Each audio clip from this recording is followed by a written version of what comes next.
Hey, it's Joe. If you're like me, you are trying very hard to be a healthy, resilient, highly functional human being and athlete. We eat a healthy diet and live a vigorous life, and then we try to recover as fast as possible to get back to the fun stuff. But it turns out that's not enough. We are still slowly losing ground. Well, it turns out that all that crazy stuff we've been hearing about, maybe even trying over the years, can actually help us to function more like we did when we were younger. Today, I am rejoined by Dr. Mike T. Nelson, who joins me to provide a framework for training our bodies to tolerate a wider range of environmental conditions, and how that expanded range, or physiological flexibility, can actually turn back the clock, help us to recover some of the functionality we've lost to aging, maybe keep us from losing even more ground. Okay, maybe you're already doing sauna and cold therapy, or Wim Hof breathing and breath holds, but listen in and understand why these and other interventions work, and how to organize them intelligently to enhance your resilience and physical potential. Whether you're an athlete or someone striving to feel younger and stronger, this episode is packed with great insights to help you thrive. All right, let's talk to Dr. Mike T. Nelson about his physiologic flexibility and adaptive homeostasis. Dr. Mike, welcome back to the Wise Athletes Podcast. Hi, thank you for having me back. Really appreciate it. Yeah, man, it's been 2.5 years. Yeah, it's been a little while. Yeah, I've been really looking forward to this one. We had to schedule this one way out, but I had to talk to you. And I'm going to give you here a chance in just a second to remind our audience about your background, how you became such a progressive, I think ahead of your time thinker in developing protocols for athletes of all ages on how to get stronger and faster and more athletic and also healthier. But let me kick it off by saying that I want to take a different angle on this physiologic flexibility thing, which I just love that you have come up with. On the Wise Athlete Podcast, we are older athletes. I'm an older athlete. So there's a few things to know about that. I'll just point them out. They're obvious. One is that we are not couch potatoes. We are not the people asking you, what's the least exercise I need to do, right? We're out there doing too much probably. We're not recovering enough because we love it. But that's good. But still, we aren't who we were. I didn't used to say that, but it is true for me too. And that's despite some really significant efforts to be as healthy and as fit as I can. I'm slowly over time, I'm losing the fight against time. But still, I want to slow that down. If I can claw some of it back, I want some of that too. And I think your approach is the right one for us. I tell you, I have adopted it as sort of like my central theme in my efforts. Of course, there's lots of little pieces to it, but that's the central theme.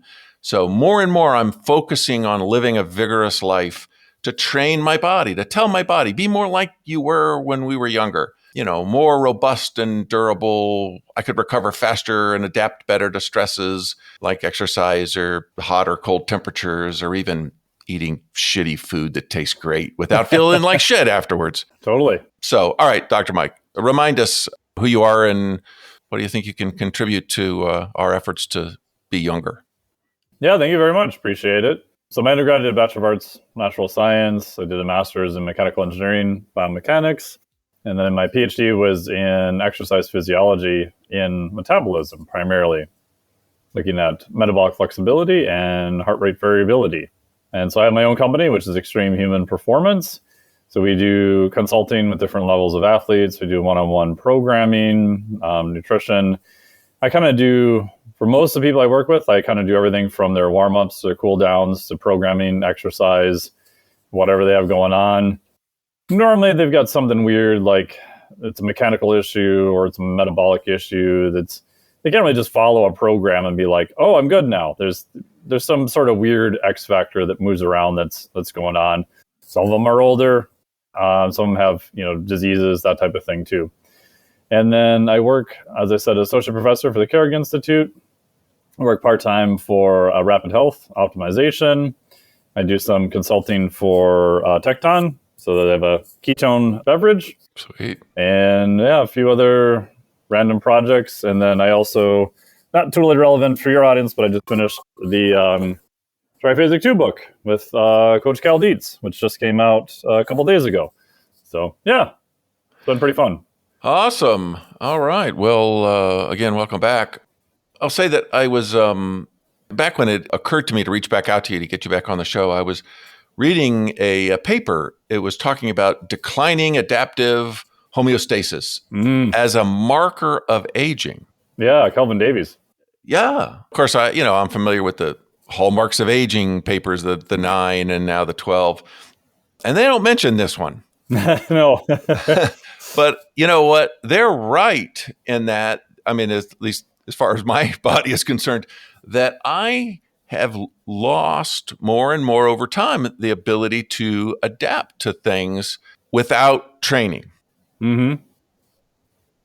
But I haven't lost my ability to adapt altogether. Just recently, I've started using a sauna. Nice. Well, man, I could barely stay in there for 10 minutes, at first. But, now I'm in there 30 minutes. I mean, on minute 31, I'm bolting for that door because eventually it's like, I got to get out of here. I'm going to die. Totally.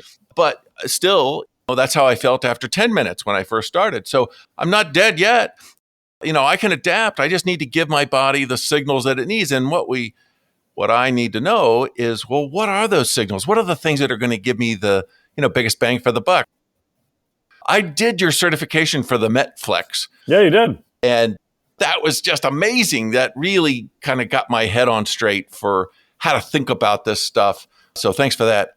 But one of the things that you educated me on was you had this leverage, I think you called it, where it was this 2x2, where it was like you could plot out the different things you could do. Coaching leverage, the physiologic response times the client's ability or the psychological component to change. Exactly. So you could pick out the things that would have a big impact versus a small impact, and the things that I could actually do because I liked them or I was willing to do them versus the things of being like, I'm never doing that.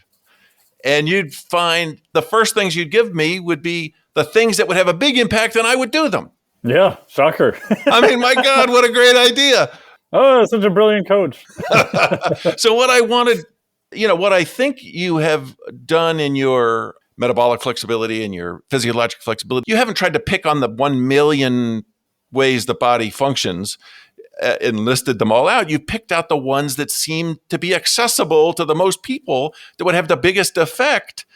I think you mostly talk about it in terms of, how a person can be healthier and that can make them a better athlete. I think it's still the same thing, though, with an older person wanting to be healthier to be a better athlete. Maybe it's also making them younger, like, a younger phenotype of themselves. What do you think? Yeah, I mean, so one of the things I do for myself and for clients related to aging is if you had the same output and you could move the same with the same capacity as you were younger, would you really feel any older? My argument is probably not. I mean, there's some pain, there's a couple other things, but my argument is that almost all of the things we talk about with aging are primarily output related. Functional, right? Yes, you can have joint pain and stuff like that, but most of what you're looking at is, I wasn't able to do this movement before. I couldn't lift this weight. I couldn't do this repeated task as much. I couldn't run 5 miles or, most of the things that people want to do, in my opinion, are output based, which is good because we can train to get better at them. Again, if you were elite level at some level and you're, 25 years old, yeah, you probably may not get back to that level again, but you can, kind of fight that sort of decay of that. And so that's what I think now is starting to be more appreciated with longevity and aging. We're looking at the top 3 things. We have very good data. Number 1 is probably cardiovascular output, so VO2 max. Number 2 is lower body strength and muscle size. It's really a proxy for strength. And then 3 is actually grip strength. We've got very good data showing that all 3 of those in terms of longevity, those are probably the 3 things you would want to work on. Yeah, there's other things that still factor into all of that, but in terms of the data we currently have, those would be your top 3.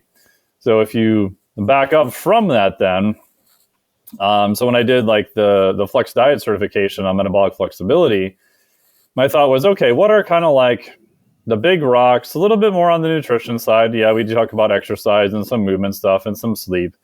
Then you have protein, fats, carbohydrates, micronutrition, NEAT, So non-exercise activity thermogenesis, just simply walking, twitching, just low-level movement, exercise, and then sleep. And then, like you said, I organize them based off of the coaching leverage. Because from just a pure... So initially, I actually had to set up on just the physiologic response. And that's what I was going to do.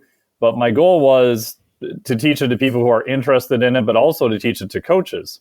And so I walked myself literally, it sounds kind of weird, but like pretend me coaching myself through the method. Sure. And then I would lock myself actually in a float chamber. And then I would try to poke holes into the little models I had created. So I'd spend 90 minutes lying there just trying to poke holes in the little model I created. Huh? And I realized that if I only did physiologic response, I may start with something like sleep. And then I'm like, okay, cool. So if I start with sleep, I can show you all these tons of literature to show sleep super important. How has my experience been coaching sleep with most people? Horrible. I'd rather put my head through a wall, right? Because this is back 5 years ago and like no one was talking about sleep. You know, it would all invariably come down to, we can increase your quality of sleep so high. And yes, that's important. But after that, Bob, if you're sleeping 4.5 hours a night and you're not a Deck 2 mutant, like you're going to need more sleep. And that goes into a value judgment. You're not going to put up your kids for adoption. You're not going to quit doing what you're doing. You're not going to drive an hour to your job. So like, oh, so you're telling me that, 2 hours I spend watching Netflix at night, I just need to go to bed. Kind of like, I don't know where else we're going to get more time from in your schedule. Like, oh, it's the stupidest thing. I'm never doing it. So I realized sleep was important, but the client's ability to change was just very, very hard compared to protein. Like you tell most people like, okay, you want to lose weight, you want to increase your recovery, and you want to get better body composition and probably get healthier. And I want you to eat more of something. They think you're insane. You're like, no, I was told I was supposed to eat less of everything. But what if I told you need to eat more of something, but it's something very specific? And they're like, oh, what is this? I'm interested. It's like, well, just eat more protein. Oh, so I get to eat more food? Yes, you get to eat more food, right? So that was pretty easy sell. They're like, okay, granted, it does take some more work and that type of thing. But so protein ended up being number one because high physiologic response, high client ability to change. Sleep ended up coming out dead last. Still very, very high physiologic response, but the implementation and clients, preconceived notions and their ability just to change their sleep habits was really, really hard. And I realized that's a much longer term, almost kind of value play where it's like, okay, now you start feeling better. Now you're more invested in your schedule. Now maybe you'll ask about, so some other things I can do to improve my sleep. It takes more education. You can look at like the Prohaska model of change and all this stuff, but it's a very long-term thing, so that's how I came up with the ranking to know exactly your question. Well, if I'm new, or even if I'm a new coach, like there's all these things, do I, shove red light up my ass, or do I do all these other things to try to increase my, mitochondrial health, and, my mitophagy is going down the tubes. And it's like, okay, so people just needed a framework within the system of where to start. Right. And even some, I'm not sure what your thoughts are on this, but my personal approach, which has, stolen what you taught me. Also, I put constraints on myself because otherwise I'll end up with, 100 supplements that I'm taking, because everything's good for me a little bit. Marginal gains, right? Even if it's like 0.1%, if I take 1,000 of them, I'm 100% better. Yeah. Well, the amount of people I redo their whole supplement list and like take away most things and add a couple things is kind of crazy now. But yeah, I agree. Yeah. Okay. This idea of progressive overload, everybody's heard of it. They maybe don't really fully get it, but the idea is sensible. It's logical even that, the idea that you put a little stress that's a little more than your body's ready for, and it says, oh, well, I better deal with that. Mm-hmm. But this idea of progressive overload, it seems to me like it doesn't just apply to growing muscles. It's this whole thing that you talk about, the, getting used to hot temperatures and cold temperatures. What it already knows how to do, you're telling it, hey, be really good at this. And that is what a youthful person has the ability to do without much effort, and an older person has to try harder. Well, how should we do this? Yeah. And so after I did the flex that I had heard, and yeah, I'd spent a lot of time looking at metabolic flexibility. Like I said, it was part of my PhD research and published on it, all that kind of stuff. Started using it with clients going back, God, probably 14, 15 years ago now, which is kind of wild. And a few years after that, probably 5 years after that, I was like, okay, that's cool for metabolism. There's definitely some things to work out here. But what happens if we take that idea and we scale it up to you as a human organism? And so in the context of the flex diet cert, those are kind of like level one, like your big rocks. Like, yes, get those things down to, you want to be, I often joke, like a B student at least in them. If you're failing all of them, like for God's sakes, don't worry about the other stuff right now. But if you're a B student, like you're above average, like you got some more stuff together, that's good. So I started thinking, okay, what would be the next level? If those principles are true, how do we extrapolate those? And so I think my biased belief is that your body is very much survival based and that we almost never lose our ability to adapt. Like I did some work in the cardiovascular med tech space for about 10 years. And we would see people with just these huge, massively dilated, just massively huge hearts due to different cardiac diseases. And the company I worked for, they would put implantable electrical devices in them to retime the heart to actually beat more normal again. And all the cardiologists, electrophysiologists were all just amazed that some of these hearts literally almost went back to a normal size. Wow. And all we did was just give it the correct stimulus. This wasn't exercise, but this was getting better perfusion. This was all this stuff. And so that really hit me of like, like some of these people were sleeping with 2 pillows under themselves at night. Their chest is half full of fluid. Like they were bad off. And one of the guys, again, it's an outlier, but 6 months after this, rode his bike across the state of friggin' Nebraska. Wow. Right. And he was an athlete before. So it kind of reinforced to me that we never lose the ability to adapt entirely. The adaptation process is probably a little bit different, but our capacities of where we start are definitely different. So then the question is, okay, well, what things should we spend our time trying to adapt to? Because there's a whole, like you said, there's a whole laundry list of different things. So then I went and thought, okay, if the body is survival based and we've got, basic nutrition, exercise, and sleep, what are the next targets? So again, my bias is these homeostatic regulators, things that the body has to hold constant or all hell breaks loose. So temperature, right? Humans are what they call homeotherms, 98.6, actually 97.7 if you're a weirdo like me and actually don't believe anything you read and look up the literature on it. And it will vary per individual, but it's a set point. And we can do things like put ourselves in cold water. We can put ourselves in cold temperature. We can go into saunas. And there's plenty of literature, especially on the heat side, showing a period of, thermal adaptation or acclimatization. We can put ourselves in high areas of oxygen, like hyperbaric, or low, like we can go to a higher altitude. We can change pH. We can change and expand the fuels into lactate and ketones. So I came up with targeting these homeostatic regulators. So temperature, pH, fuels, and then breathing, which is just CO2 and O2 regulation. There's more beyond that, but I thought those are the main big ones that the body is always going to hold constant.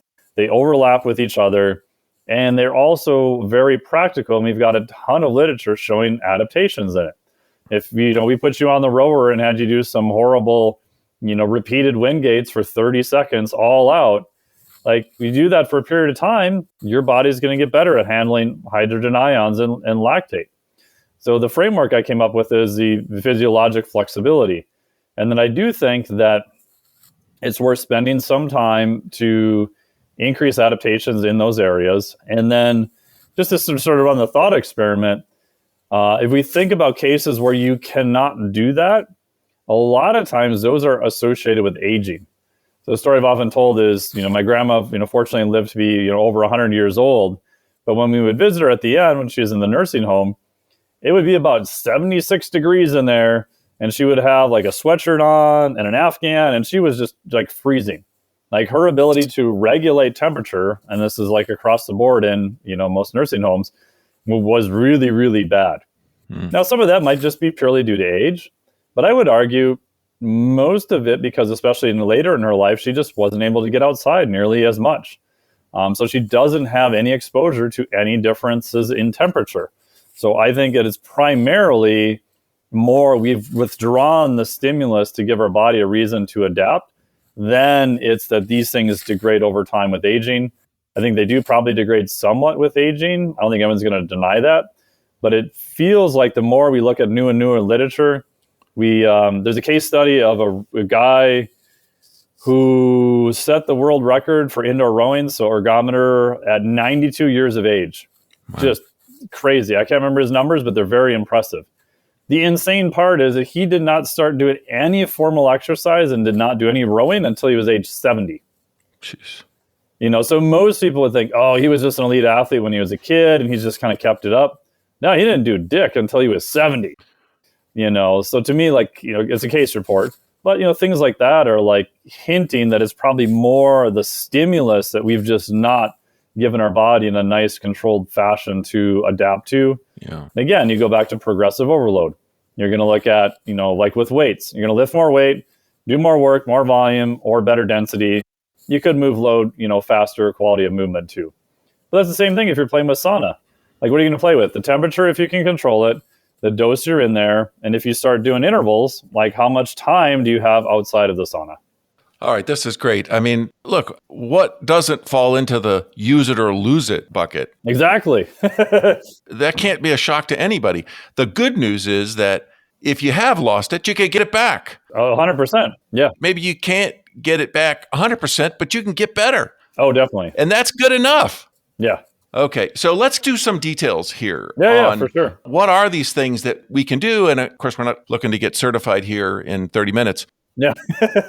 But some examples of what to do, and then some idea of like, well, how can you tell if it's working, right? I mean, I can tell if I can stay in the sauna longer. Okay, so that's got to be good.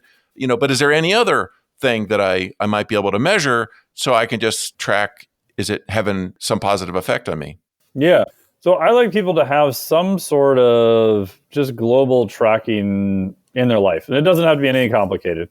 I'm a big fan of people doing some type of recreation. You can use your sport of recreation as something you make it better. Some people like doing triathlon. Some people like running. I like doing a lot of kiteboarding. Hell, even tennis, pickleball, pick one. I don't care what it is. But something that's kind of considered a recreational sport or activity. You can tell over time, like if you've gotten better in the skill, or did you get better in just kind of the raw horsepower? Like if you take downhill skiing, hey, I was able to ski like a full day now and I wasn't able to in the past. So I could only get like half a day, or I did, this many number of black runs, or the conditions were horrible and I didn't crash. And so I like people having like kind of an external compass for that. And for some people, it could be, hey, I got to, bend down on the floor and play with my grandkids today. My knee didn't feel like it was going to freaking kill me. It could be very simple stuff, but it should be something that you're looking at externally that has a high value in your life that's important to you. And whatever that is, that's for each person to decide. So that would be kind of the ultimate evaluation. Now, the caveat to that is when you start doing stuff, you may not necessarily see a transfer right away just because of adaptation, right? It's going to take you a while to build up these skills. If you're training in the gym, you want your right bicep to be bigger. It's not going to be instantly bigger after one session, right? It's going to be several sessions, etc. So you do have to allow a fair amount of time for the adaptation process. Usually if I would do like a needs analysis on someone, if we're just looking at the physiologic flexibility, all you simply do is just kind of go through and just ask them about their life, and you just put little check boxes. Like if you're someone who says, hey, I live in a warm environment and I just run from one air-conditioned space to the next. I never exercise outside. I only exercise in commercial air-conditioned gyms. I didn't even like walking the dog. I can guarantee you, like, temperature regulation is probably going to be something you need to work on. And how you would do that could be, you may not even need a sauna. You may not even need a cold water immersion. Maybe exercise outside. Which I can hear everyone who lives in Arizona be like, no, it's like 100 degrees. I'm like, maybe you could go early. Maybe you could go in the evening. Yeah. Right. Or you can get a sauna. Saunas are great. Get a cold plunge. Great. Awesome. But most of the time you can find a low or no tech way of doing it. Most of the time tap water is cold enough. You can get some response from it. Just take a cold shower. Just run tap water in your bathtub. Throw a bag of ice in. It's probably going to be cold enough for what you need for most people. So you don't necessarily need to get fancy. If you tell me like, hey, I'd never do any interval, any high output stuff that's very, very short duration, 30, 60, 90 seconds, or maybe even up to a couple minutes, depending on what you're looking at, I can guarantee like pH regulation is probably going to be something you definitely need to work at. You mean like maximum effort? Yeah, so you should, and there's different ways of doing this. So like the really simple one I do with clients all the time is if they have access to like a Concept 2 rower, I'll have them do one 500-meter row once a week. And that's really not that much. Like depending on where you're at, that's a minute and a half to maybe 2 minutes, maybe 3 minutes if you're, really on the low end of the spectrum. You're talking a couple minutes. Well, that's going to be a pretty hard effort. Like you're going to definitely warm up before, take complete rest. And when you go, like it's going to be pretty all out for that full 500 meters. Because I want them to hit kind of those high heart rates. I want them to kind of get some, lactate and hydrogen ions. Now, again, you can build on that. Like you can definitely go beyond that for sure. But I think just doing that once a week, which is something almost everyone can progressively work into, has like a huge benefit. And you also get up into those higher elevated heart rates. You can do it in a safe manner. It's non-impactful. You can do this on a bike too. Takes a little bit more effort on a bike, depending on how good a cyclist you are, etc. So I think that's something that most people could do in just a few minutes per week that probably has a very high dividend to pay out. I guess I would add on to that if at the end of that session you said, man, that felt great, then you did not do it right. Yeah, you probably need to go a little harder. That is, so like when I have people, like especially when I used to train people here more in person, we would actually, we kind of stamp their RPE, meaning mostly, and I found this out from working in the lab. Like, so I did a bunch of exercise phys studies. And for the one study we had, there's a couple people I honestly couldn't use their data because it was like you had to go as hard as you could to what's called volitional fatigue. And we have monitors on you. Like we could tell you if you actually hit, the threshold or not. But the one thing we couldn't monitor was the self-rated perceived effort, or RPE. And so once they hit a 9 or above, and we might have used a Borg scale from 6 to 20, but whatever, then they were done with the study. So they had to go like pretty much all out. And then once they raise their hand and say, okay, I'm all out, then the test would stop. Unfortunately, some people kind of figured this out and had never done a lot of, very hard exercise. So it'd be like, you're watching, like, okay, what's your RPE? It's a 2. I'm thinking that's way more than a 2. And of course, we would clearly try to explain this to them ahead of time and everything like that. And we'd have them do, a VO2 max. So they had an idea of what was going on before the trial. And you would see like, oh, okay, it's a 4, and a couple minutes later, like, I don't know, maybe a 5. And 2 minutes later, like, it's a 10, I'm done. You're like, okay, like it's a foreign thing if you're not used to it. So the thing that I always used to get people to do would be an all-out car push. Because if you've ever pushed a car before, one, it feels pretty good. Like you will automatically kind of put your joints and stuff in the right place to get the most leverage. And it's pretty joint friendly. It's concentric only, no eccentric, no impact. But you also know that once you start that thing in motion, that momentum, that mass, if it slows down, is going to be horrible to go again. So it has this sort of weird built-in, like intrinsic property of it, unless you're like just really wussing out, like it's hard not to go pretty all out on a car push, especially when I give you a set distance you have to cross. So that would be we do a long car push, and that would be kind of like their RPE of a 9 or a 10. Obviously, you can use a rower, you can use all sorts of other stuff. But for people who had never really done anything difficult or very vigorous on exercise, that's what I would use. And then we would mark that. Ideally, we'd give them a heart rate, and then we'd say, okay, that would look like that was probably a 9 or maybe even a 10. And we would say your max heart rate over this time, usually you need a couple minutes to hit it, was a 161.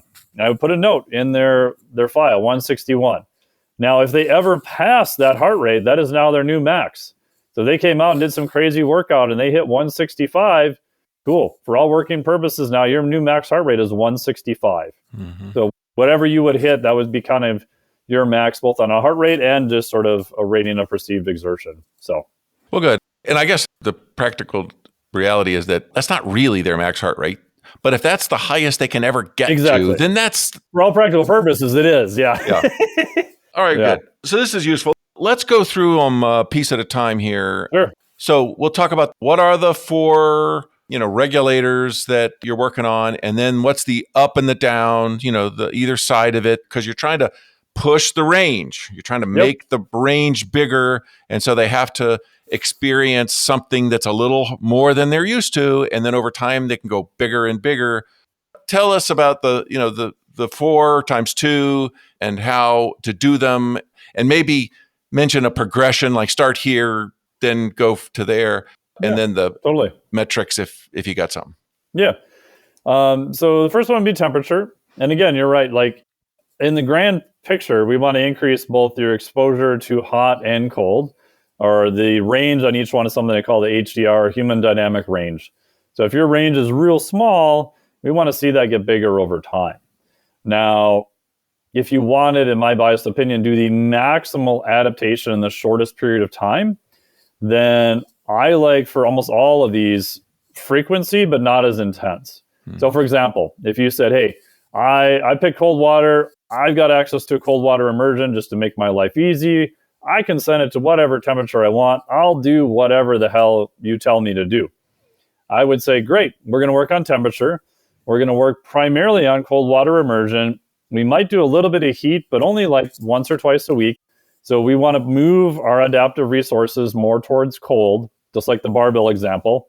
And then once we run that for 4, 5, 6 weeks, then we might add a little bit more heat, and we're going to put cold kind of on maintenance. It's like if you said, hey, I really, really want to improve my VO2 max, we're probably going to move a lot of your resources to VO2 max work. You're still going to lift, but it's going to be more minimal. We're going to try to put that a little bit on maintenance. So you've only got so much time. You only got so many resources. So I do think you will see a little bit faster adaptations with that. Again, you can do both at the same time. It's not necessarily bad.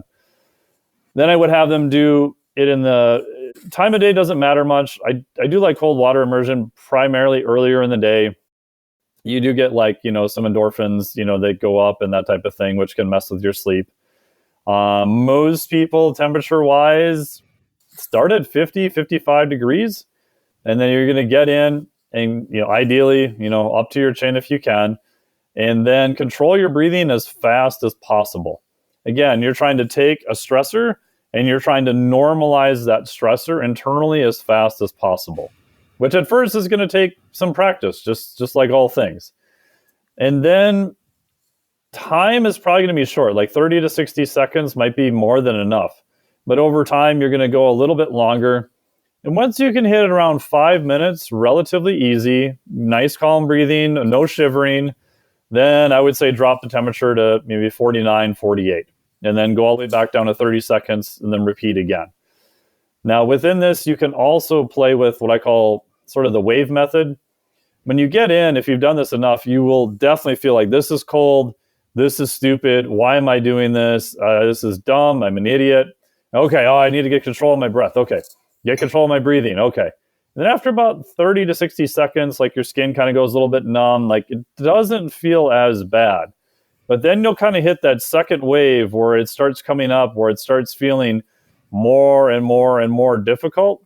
And I'll usually have people kind of, if that wave doesn't kind of what I call normalize and go back down, then I would just get out at that point, right? Because different things like sleep, stress level, fasting, all these other things will change your ability to handle cold water.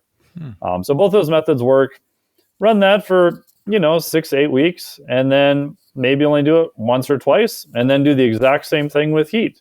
So if you have a sauna and you have control of the temperature, start at an easy temperature. You can hang out for 5 to 10 minutes. Make it pretty easy. And then over time, you're going to play with the duration of time, and then you're going to slowly increase the temperature. And the key with this is like, there's no magical points in the literature. Like, yes, if you look at the sauna research, 185 degrees for multiple times per week for maybe 10 to 20 minutes per time. Like, yeah, there is some data on that, but that's just because we had to put some sort of boundaries on the studies, and we had to take that stimulus and try to quantify it across a whole group of people. My guess is that if you're just paying attention to your own biofeedback, like you're going to find that edge. And I like people to get out before it gets really difficult, because these things are physical stressors. Like I've seen people way overdo it on sauna, way overdo it on cold, white knuckle their way through all of it. Like safety aside, Like their heart rate variability, their stress numbers went like absolutely through the roof, very stressful, right? So we want stress, just like exercise, just like fasting, just like other things. But then we want the time to pull away and recover, get back to homeostasis, and then go again and repeat it. So there's lots of ways to stress yourself, and you got to leave room and maybe even use techniques to unstress yourself so you can recover, so you can get better, so that you can do more. Yeah, I have a saying that I say that pick your stressors before your stressors are picked for you. So like preemptively stress yourself so that you're more resilient. So like when the big poo hits the fan, like you're in a better spot. This paper that I was talking about, that I'll put in the show notes for everybody, they talk about stress as one of the things that we become worse at. Yes. As we get older.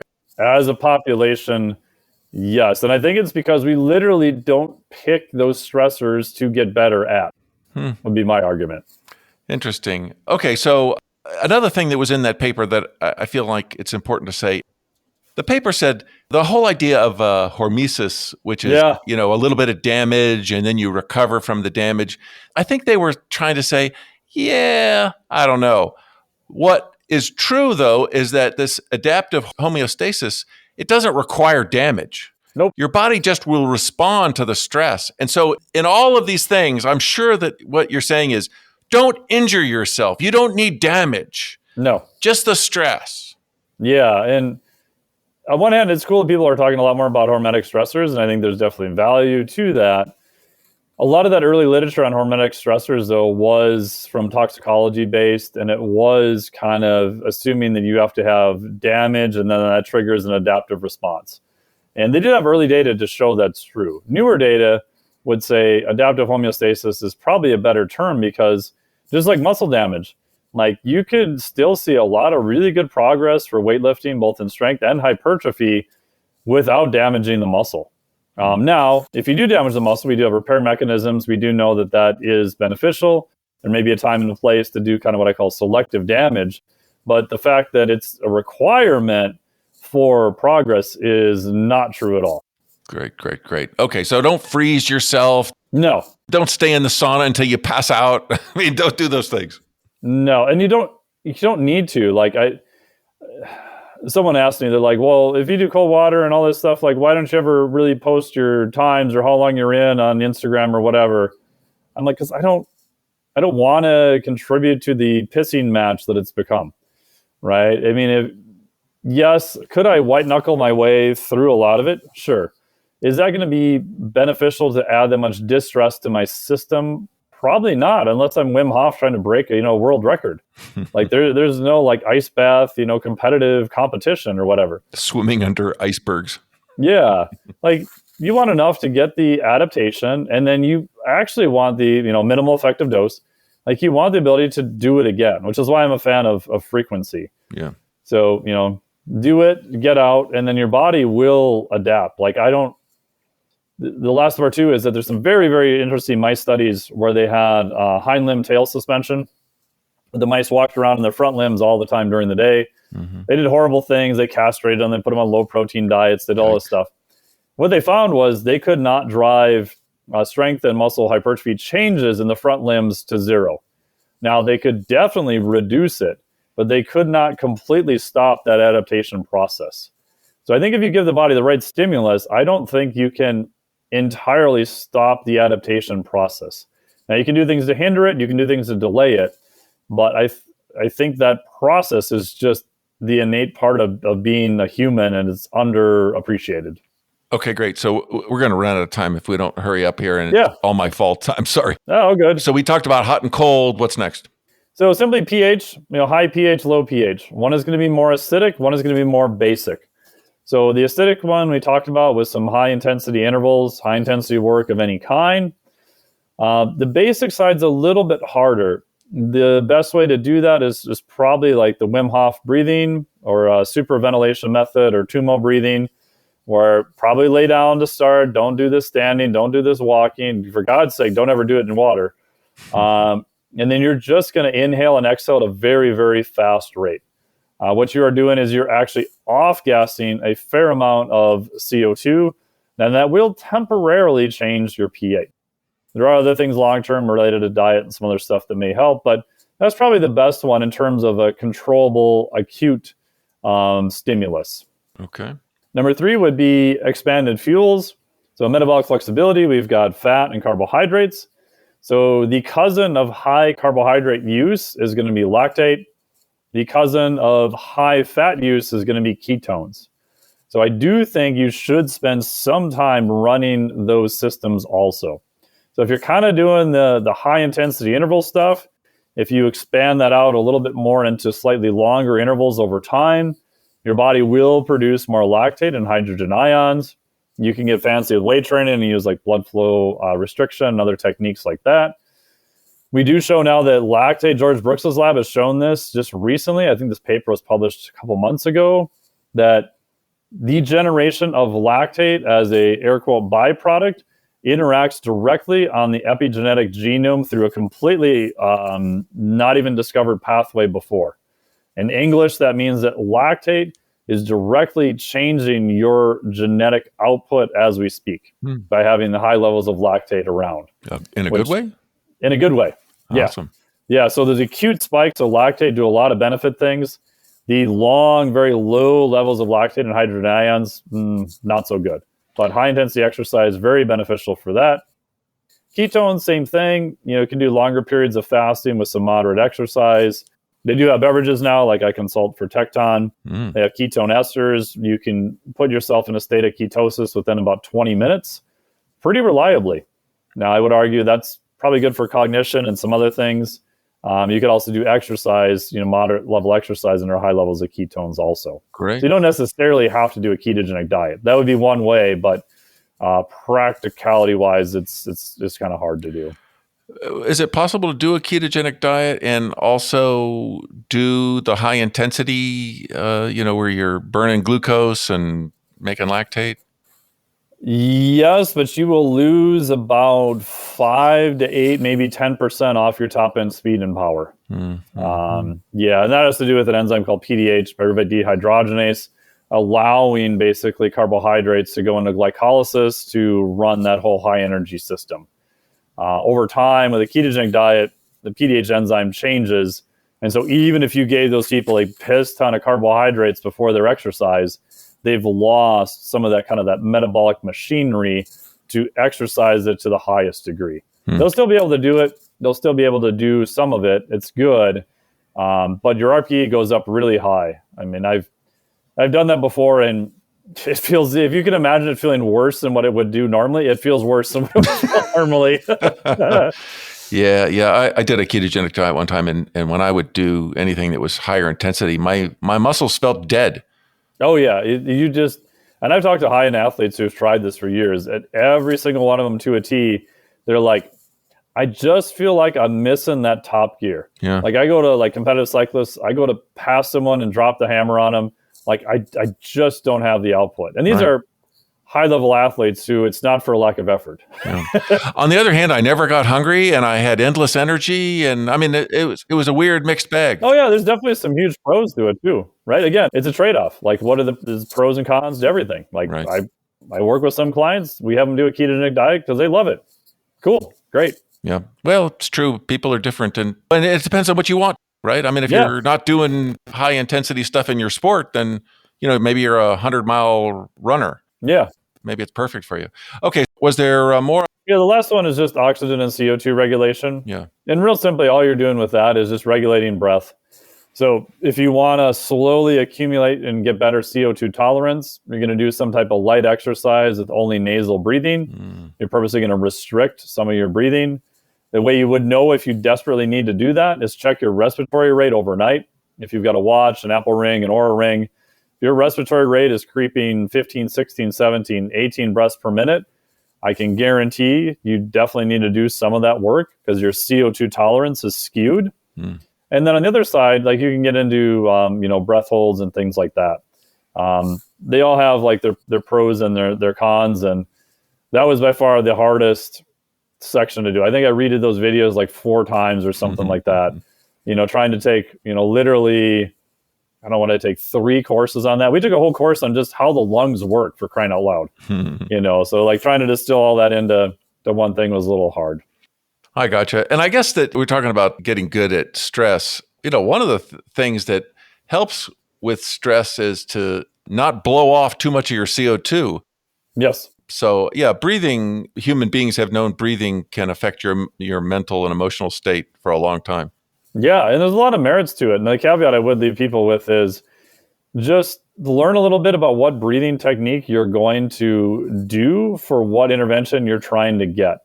Because not everything will help you. Like some things, like if your respiratory rate is super high at night and you're convinced you need to do Wim Hof, Tumo, super ventilation method, I guarantee it's going to make you way worse.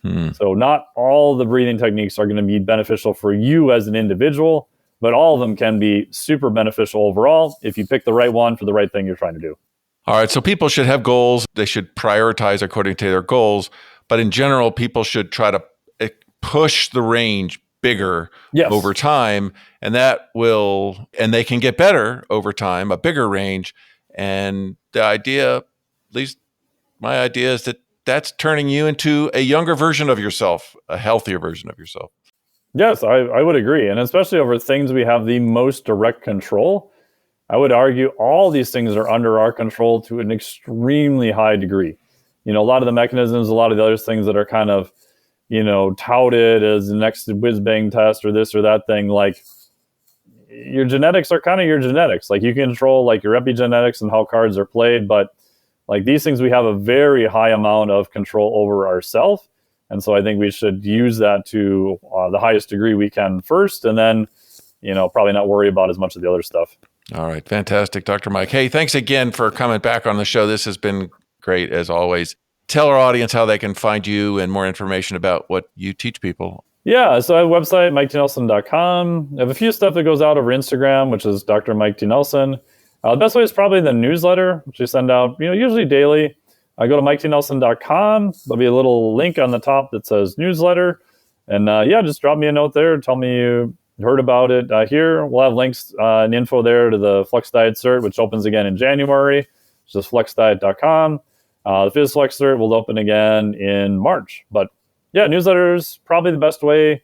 Again, try to make them, accurate, and try to make them as entertaining as I can too, which makes it kind of fun. Fantastic. I'm on that list. I read them all the time. Thank you. And I also tell people that they should sign up for your podcast. Yes, I was at the Flex Diet podcast too. Exactly. It's all really good stuff. All right, Dr. Mike. Hey, man, that was really great. Appreciate it. Have a good one. Thank you. Bye-bye. Thank you so much for joining my talk with Dr. Mike T. Nelson. This was another good one with Dr. Mike. You can find more information about Dr. Mike in the show notes.